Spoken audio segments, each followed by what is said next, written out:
Well, preparedness is a responsibility really of life. I think back to my upbringing in upstate New York. My parents understood life. It wasn't always easy. There were going to be difficult times.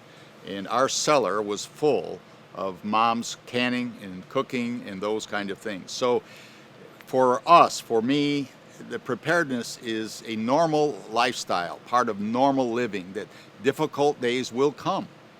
And if you're not prepared, then you're going to be part of the problem and you're going to suffer things that you don't need to suffer. So that's how I view the preparedness. It's not another thing to do, but it should be integrated into your thinking. And I think that's the best way to address the issues of life. Otherwise, you're always off guard. You just don't prepare. And preparedness, it's kind of an awesome subject in certain ways, but if you take a step at a time, whatever's on your heart, do it. If you're thinking about water, then make some provision for extra water.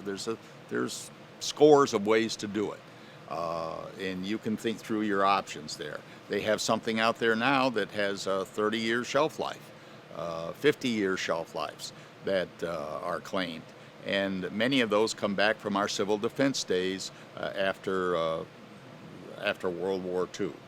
Now, as far as the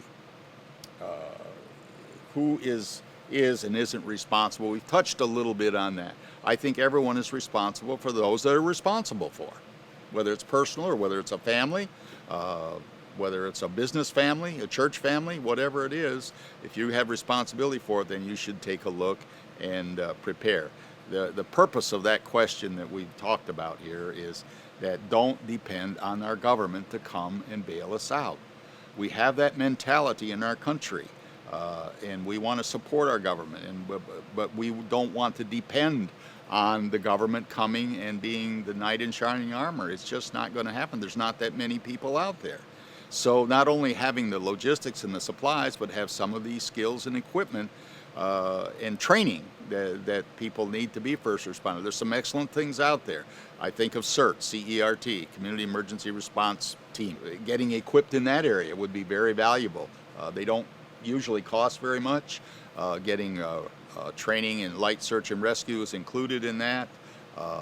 There's also taking first aid classes. Things like that are important. All you can do to equip yourself for difficult times is good. Because you and I will be the first responders. Even the first responders say this. The first responders will be your neighbors.